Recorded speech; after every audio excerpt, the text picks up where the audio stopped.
Hello everyone, AmyR here with Prairie Paper and Ink, and this is my card for this week's Color Throwdown Challenge, which I will have the graphic and the info linked in my blog post, which is linked directly below the video.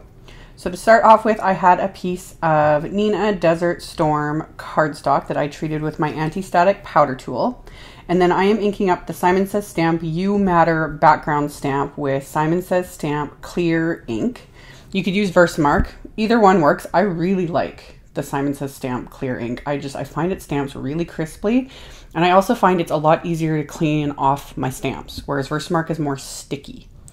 But like I said, either one works. I just really like this one. So stamp the background with that clear ink, and then I poured on some detail white embossing powder. It wasn't perfect because I'm doing an entire background, and even though I used the anti-static powder tool, I still had like marks all over it from my hands and that.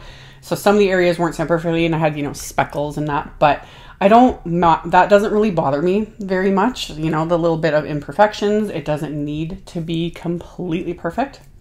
So once I was done heating it with my heat tool, I took a piece of distressed watercolor paper and I have the smooth side up, and I did the same thing. Treated it with my anti-static powder tool, and then I'm stamping the two outline flower images from the Simon Says Stamp Oh Happy Day stamp set. And I stamped them multiple times, and then I coated them with the exact same detail white embossing powder, and then melted those with my heat tool. And I poured the embossing powder on the first stamped images just so I could see where I was stamping, because when you're stamping with clear on white, at least I can't, depending on where your light is, you can't see where you're stamping. So I coat it with the embossing powder, but I don't heat it until I'm done. Have everything coated with the embossing powder, melt it all with my heat tool. And then I grabbed several distress inks. In the end, I ended up only using 3. I just wasn't sure if I was going to need to combine some colors to get the colors I wanted. But the 3 I ended up choosing just worked. So I ended up using Tattered Rose, Aged Mahogany, and Faded Jeans for my colors. And I'm just picking up the ink with my ink blending tools and sponging them randomly onto different areas, since I kind of clustered all these stamp flowers together. I wanted to get basically 2 or 3 of the colors on each of the flowers. So I started with my lightest, which was the Tattered Rose. Sponged that into a few different areas, and then I started adding some of the Aged Mahogany, and then finally went in with my Faded Jeans. And I super sped this up because I'm just doing basic blending.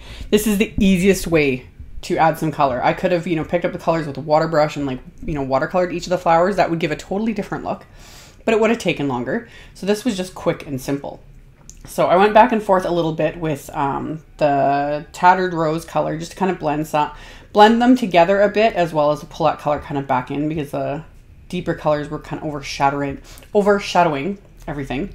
And then when I was done all my sponging, I just have a dry baby wipe here, paper towel or a tissue would work as well. And I just quickly rubbed over all of this, and that removes all that excess ink off of the embossing, so then that pops. And then I did trim all these out with scissors. There is a coordinating die set for this stamp set, which I will link to. I don't have it. So I just trimmed these out with scissors. It didn't take very long. I'm just using my detail cutting scissors. And you notice I keep my scissors fairly straight, and it's the image itself that I move, and that just makes it go a lot quicker. So I trimmed all these out with a little border around the edge, because that was also faster than trimming right on that embossing there. And so once I was done all the trimming, I die cut a circle of vellum. And then I stamped the Thankful for You stamp from the Autumn Blessings stamp set and embossed that with the same detail white embossing powder. And then I die cut a couple little leafy branch pieces from the same Neenah Desert Storm cardstock. This is just from a large MFT set. I just thought that would kind of add a little bit more definition to it. So I die cut 3 of those, and I just adhered them down with some Tombow Mono Multi adhesive, and I applied the adhesive just to the branch itself so the leaves kind of stick up a little bit, just for some more dimension.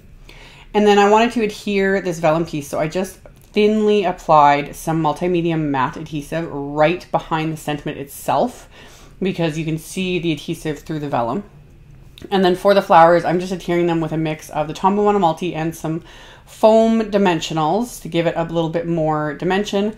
And this was where I was like, after I was kind of done this and my card front was technically done, I was like, I don't like how the vellum sentiment, it just kind of blends in too much with that embossed background. Like the vellum wasn't thick enough in a way. I kept looking at it and I'm like, I don't like this. And I'm like, what am I going to do? Because I've already adhered it.